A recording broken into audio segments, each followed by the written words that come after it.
is this windy road with all sorts of dips and backwards turns and ups and downs. It's not this straight path to success. And that's exactly what inquiry is, because a lot of the kids took turns, their questions changed, they went all over the place. Each student was asked to have an exhibit to put into the museum at the end of 1 month. And their exhibit was to share their learning with a wider audience. Kids are naturally curious and they want to find out things. And if you present something for them to be curious and want to know about, then they'll actually take it upon themselves to do that learning. You get more from the kids when you give them opportunity for them to do their own learning.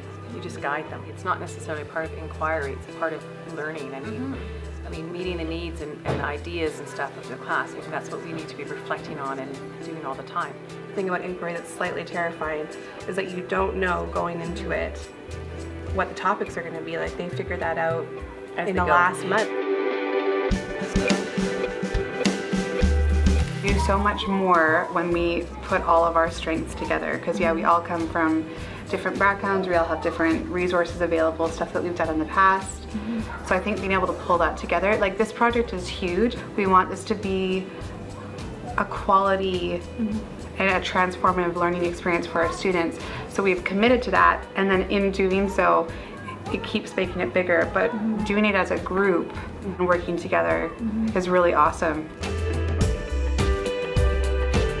I started out with coming in and having a whole group session and looking at that shared vision, shared values through a common definition of inquiry, and looking at various cycles and what were the pieces of those cycles that you resonated with.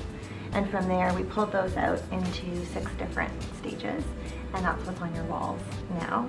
And our next step was going to be to tease out those 6 stages. And you've taken on this project, and you're living those stages and teasing them out as you go. I was amazed with how many aspects of teaching and learning we talked about it, from differentiation, instructional intelligence, inquiry, concepts, assessment. All of those were jam-packed in, and what I thought seemed to be a meaningful and personalized way for you. So we started with giving the students background knowledge, and then from there we asked the students to look at, well, what is resonating with you? What wow moments have you had? What am I really connecting with? What matters to me? What would I like to explore further?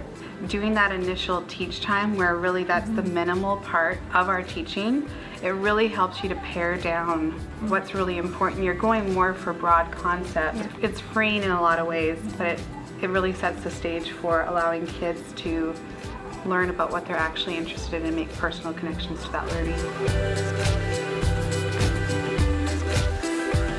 We have kids coming to us daily saying, oh, guess what I found out, or I thought this, or my parents have thought that this might be something that can involve my family or myself even more. That makes it all worthwhile. All those aha moments, you're getting so many more now. That transfers into other subjects as well. So we had the museum open in the afternoon so the classes could come through. And then we also were open for an hour after school, and then an hour in the evening. And that was really exciting for me to see the kids that came running into the school, excited to stand beside their exhibit and share their learning.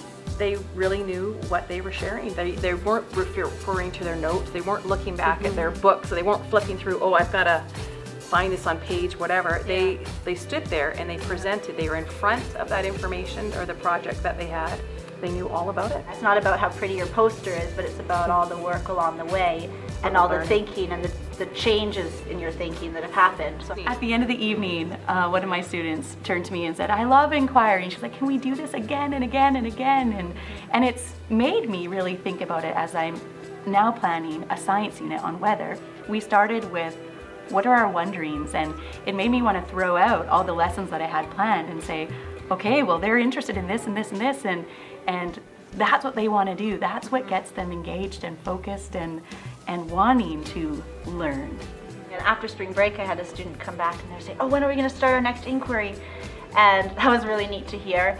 And I was starting into science as well and doing habitats and communities, and part of me just wanted to stick with that original plan. But then I didn't feel right with that. I felt like that was going against now what I think is best for the kids. Doing this process with this team of teachers really just reinforced for me, we need to make time for collaboration. We need to have the time, because when you do, I think you grow professionally. It obviously trickled down to the kids. When you walked into that museum, when you walked into the gym, it was like, whoa, this is incredible. And that ultimately came as a result of very wide-scale collaboration between 120 grade 4-5 kids. When you work individually, you sometimes get stuck in a rut as a teacher. When you do things collaboratively, it really forces you to challenge your own practice, to think, how can we improve? And you don't feel quite as overwhelmed by it, because there's 5 other people, 6 other people who are sharing that load with you. And I really hope we get to do it again, because it was such a learning curve for us. I feel like we've really just started. Like, it's not, to me, this project doesn't feel over. We are being flexible. We are challenging ourselves. We are going through the inquiry circle ourselves. Yeah. And that's what we're supposed to do for our students, is model the kind of learning that we would like to see them do. It was really transformative, not only for my learning, but for all of the students, and I think for all the teachers. It was a huge... For the Brentwood community too. It really tears down the walls of our classroom and opens up our learning community to not just our 25, 26 group of students, but we're mixing classes and based on interests, and they could encourage each other, they could inspire each other, they can help each other with their learning.